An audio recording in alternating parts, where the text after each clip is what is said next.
The emissions test you need to drive in Missouri has some major problems, glitches, outages, causing big delays for drivers. And big losses for businesses. It's been going on for almost a year. So the I-Team's PJ Randhawa took a closer look at why the state is supporting a failing system.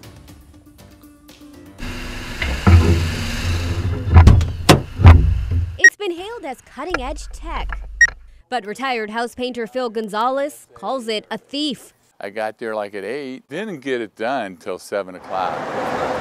So where's there? A car dealership where he says this innocent-looking tablet stole the one thing he can't get back. Time. 11 hours to be precise. 11 hours to do an emissions test that used to take 10 minutes. It nearly drove Phil crazy.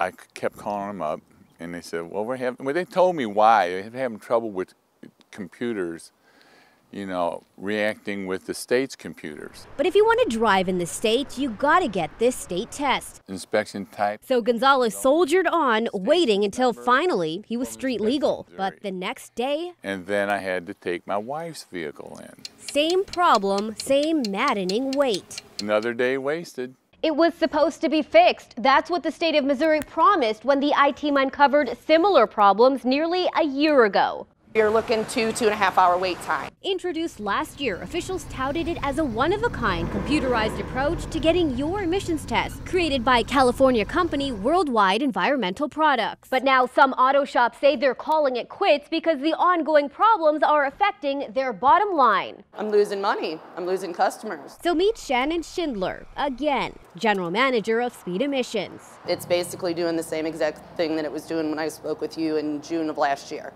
It will actually kick us out in the middle of an emissions test or a safety inspection. In fact, the I-Team has discovered this wireless system has also crashed, shutting down across the state for days at a time. This is our business. So it is a priority to us to be up and running because that is all we do. I mean, that's our moneymaker. So we decided to take these frustrations to the top, to the Missouri Department of Natural Resources, who chose this improved system. So there have been issues since last June, almost a year later, still issues. When does a time come where you have to fix this? We do need to make sure that we're getting what we pay for. The citizens are getting what we've paid for. The system has been down for days at a time. Is that acceptable? No, that is not acceptable. It is not acceptable that people can't test or get their vehicles registered. In fact, the contract between Missouri and Worldwide Environmental Products pledged that the company would, quote, ensure a seamless transition into the new emission system method by, quote, no more than 120 days.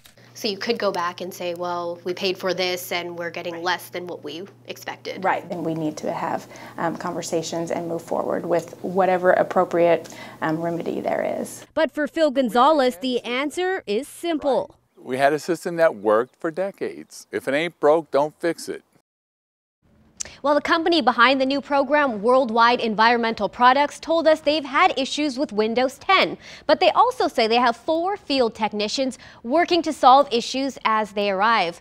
We are still working to find out whether the state will continue its contract with this company or maybe find a different vendor altogether. If you can't get your emissions done in time because of a technical error, what can you do about it? Well, the Department of Revenue has been giving dozens of people technical waivers if they're encountering problems while trying to get their emissions test done. We have more information on how you can get one of those on our website, ksdk.com. All right, PJ, thanks.